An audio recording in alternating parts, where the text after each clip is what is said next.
volvemos a retomar ahora el contacto con Enrique, que nos va a contar un poco las medidas fiscales que se adoptaron en Estados Unidos para después arrancar la comparación con el resto de los países. Enrique, ¿estás? Gracias, Iván.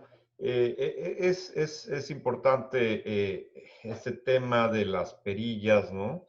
Vamos a hablar ahorita un poquito de la segunda perilla, la perilla económica. Exacto. Y tengo algunos temas, pero nada más para que vean la magnitud aquí en Estados Unidos del tema, se prevé, antes de la pandemia traíamos prácticamente lo que se llama full employment, quiere decir que era una tasa de desempleo por ahí del 3, menos del 3%. Ahora se calcula que la tasa de desempleo actual, o sea, a esta semana, es alrededor del 20%. Más de 20 millones de peticiones del seguro de desempleo están en puerta y se espera que la economía americana, después de lo que les voy a contar, aún así tenga un decrecimiento más o menos del 9%.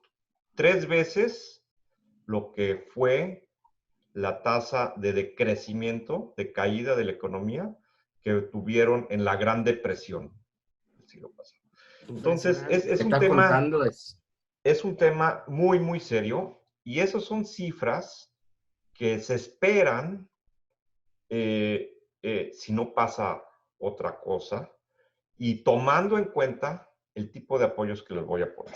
A mí me preocupa mucho si eso puede pasar en Estados Unidos con esto que les voy a enseñar, qué va a pasar en países que ya nos contará, por ejemplo, como México, ¿no? Que es otro país que tenemos mucha relación, que no tienen esa capacidad, ¿no? Rápidamente les voy a enseñar qué es lo que estamos haciendo. Voy a poner una pequeña presentación para guiarlos. Me permite. Entonces, básicamente, hasta hoy, estas medidas que Estados Unidos está implementando implican aproximadamente el 11% del PIB. Eso vale, de Estados Unidos, ¿sí? Nomás para, y posiblemente más, se acaba de aprobar otros 480 billones, o sea, casi medio trillón más. La cantidad de recursos que Argentina está aportando, según lo que vi, es por ahí del 1, creo que 3 o 1,7 del PIB de Argentina. Sí. Y México, el punto o coma 0,07%. O sea, estamos hablando, hoy por hoy el que más está aportando país, al parecer, es Japón, con un aproximado del, veías, valuas en el 20% de su PIB. De este es la magnitud del animal y esta es la magnitud, nos da la magnitud de las escopetas que están sacando estos países, nos da idea de la magnitud del animal al que le están disparando, ¿no? Hoy por hoy se han decretado programas, y se espera que no sean los únicos, sino que haya más en el futuro, por más de 3 trillones de dólares a la fecha. Nomás para ponerlo en perspectiva, el ingreso del gobierno federal de los Estados Unidos en 2019 fue de 3.3 trillones. El gasto gubernamental, pues ese es más o menos el déficit, ¿no? La diferencia, fue de 4.4 trillones. Estamos hablando que vamos a gastar hasta hoy, previsto, la mitad del presupuesto y aún así se espera una recesión muy, muy, muy importante, histórica, digamos, ¿no? El déficit de 2020 se va a triplicar.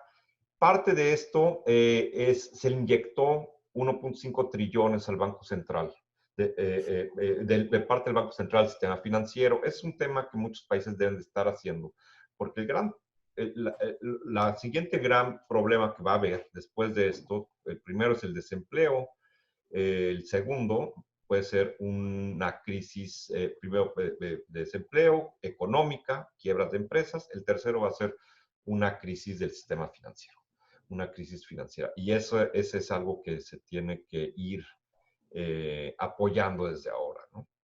Este cuadrito que tomé de otra presentación que hicieron en Tax Notes al 1 de abril, más o menos nos daba una idea. Las cosas que están en verde son aquellos apoyos que se canalizaron vía el sistema tributario, y ahorita les voy a hablar rápidamente de ellos. Y los otros son apoyos que se habían canalizado hasta esa fecha vía transferencias directas, ¿sí? Y otros mecanismos como el seguro de desempleo. Bueno, vamos a ver cuáles fueron las medidas fiscales que se han implementado a la fecha. Lo primero que se hizo fue una prórroga hasta el 15 de julio en cuanto a declaraciones y pago de impuestos. Esto es tanto para empresas como para individuos, incluyendo los pagos del primer trimestre que debían de hacerse en abril, y todos los pagos se van hasta el 15 de julio. La finalidad es darle algo de liquidez, difiriendo estas obligaciones hasta más allá y achatar un poco las curvas de crisis económica de las empresas, ¿no? Y de los individuos. Diferir el pago del impuesto de seguridad social. Este es el impuesto que pagan las empresas al sistema de seguridad social por sus empleados. Eso se puede diferir. Eso equivale más o menos a un 6.25, ¿no? de la nómina, y el 50% se puede diferir hasta el 31 de diciembre de 2021 y el otro 50% hasta el 31 de diciembre de 2022. Más liquidez se le deja a las empresas. Se aumenta el límite de deducibilidad de intereses relacionados con préstamos de negocio del 30% al 50%.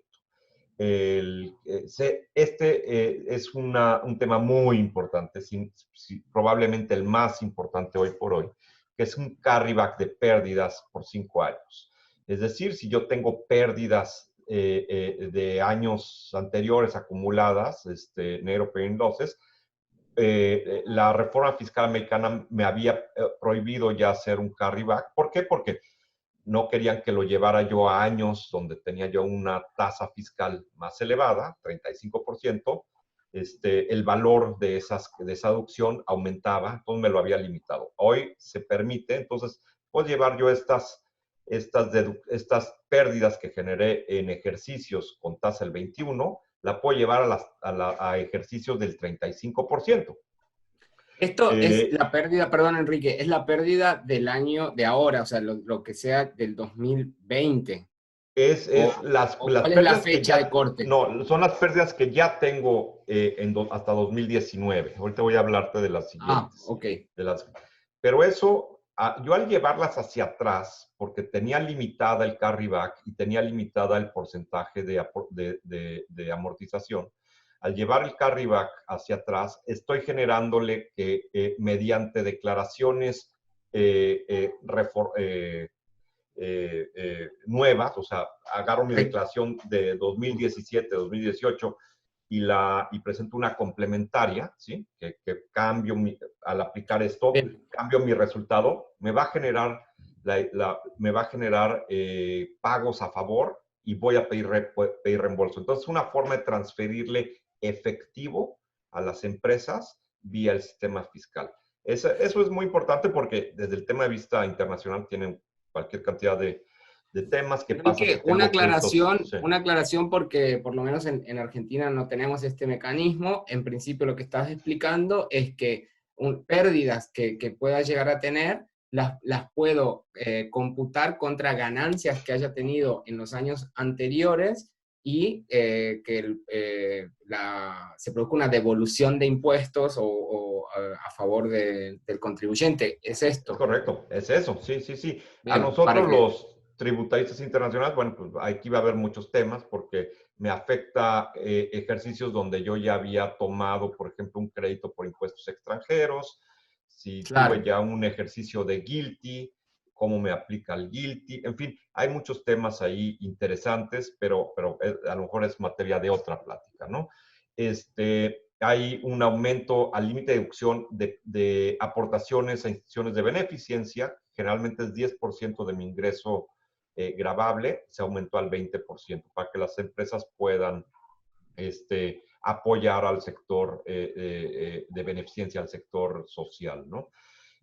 Hay un crédito, esto es muy importante, es uno de los programas, del 50% sobre el impuesto a la nómina por cada empleado que no esté trabajando, pero que siga en mi nómina, ¿sí? Es decir, si yo tengo que mandar a un mesero y no está trabajando, pero lo conservo en nómina, el impuesto de esa nómina, el 50% lo absorbe el gobierno, y si es una empresa chica que tiene menos de 100 empleados, pues puede absorberlo todo. Hay, como se imaginan, varios límites y circunstancias para calificar, ¿no?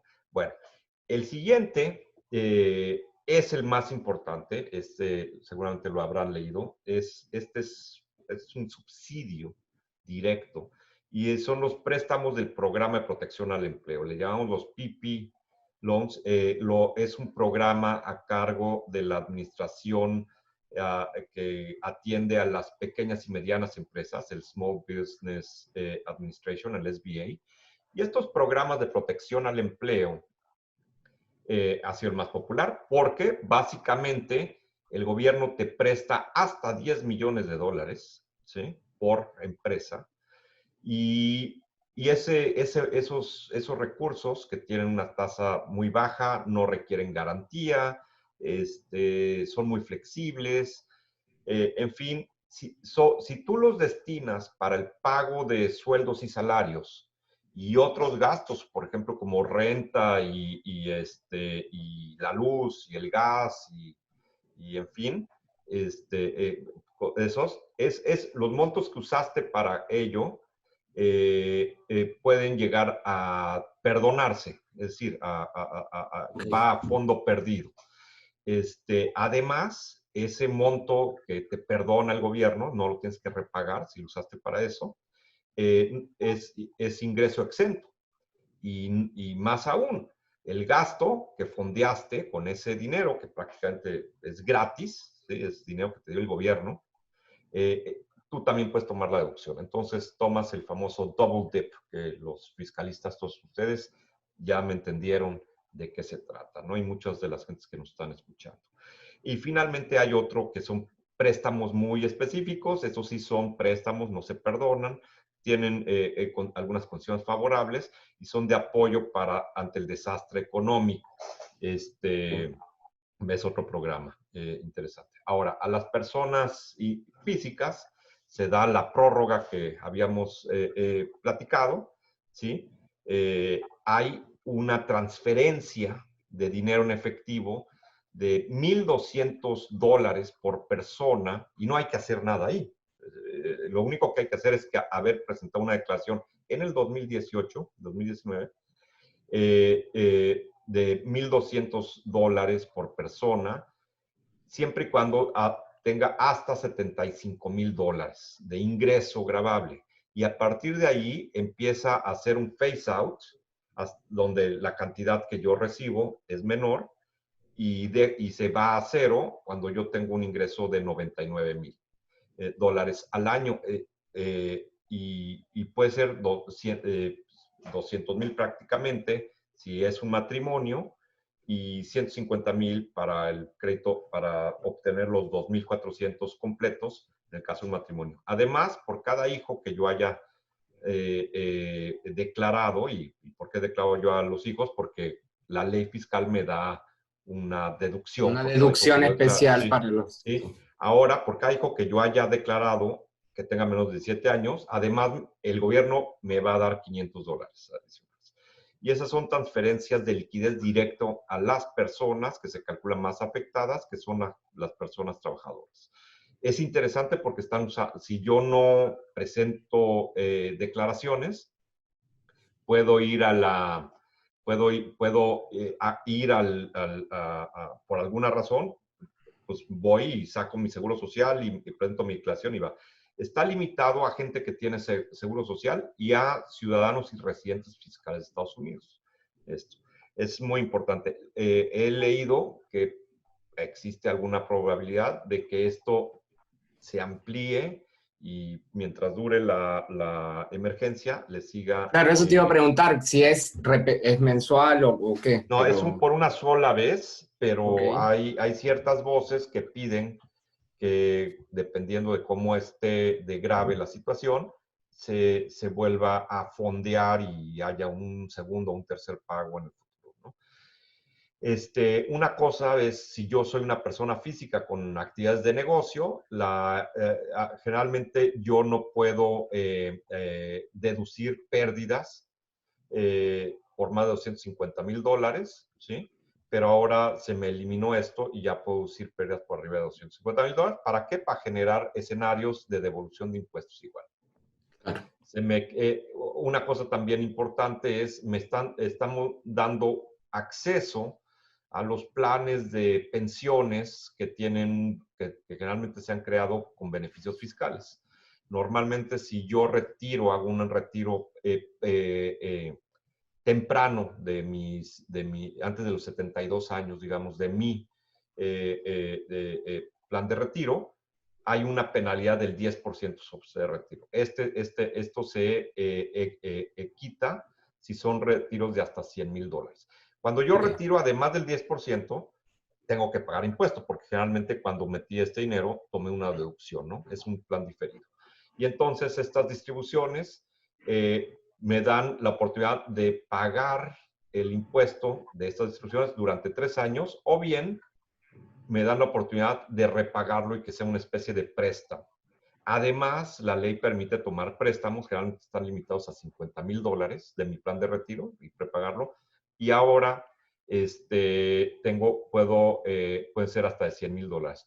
Y finalmente, la ley me obliga a tomar distribuciones mínimas a partir de los 72 años, con el fin de gravar ese ingreso y que no pase vía una herencia y se eliminan esas distribuciones mínimas. Y ahí ese es un resumen de muchas de las cosas que hemos visto hasta hoy, pero yo no descartaría que son las últimas. Y bueno, Bien, muchísimas gracias, Enrique. La verdad que muy interesante. ¿Todas estas medidas son aprobadas por el Congreso Nacional o son directamente potestad del es Poder Ejecutivo? muy importante esto que me preguntas, porque estas medidas son a nivel federal. Además de ellas, cada estado ha estado haciendo sus propias medidas de apoyo. Cada ciudad, cada condado. Entonces, hay mucho más que se está haciendo a niveles locales. Prácticamente todos estos programas son en tres, que les di, se han dado en tres, 4 iniciativas de ley, ¿sí? 3, la última, la 480, es la cuarta. El CARES Act es la más importante, donde viene el programa de préstamos. La ampliación, la prórroga, esa sí fue una medida administrativa. Ok, perfecto. Del gobierno federal, del Tesoro. Muchísimas gracias. Es una inyección de dinero en el mercado impresionante. Así que tendrá sus consecuencias y como vos bien planteabas.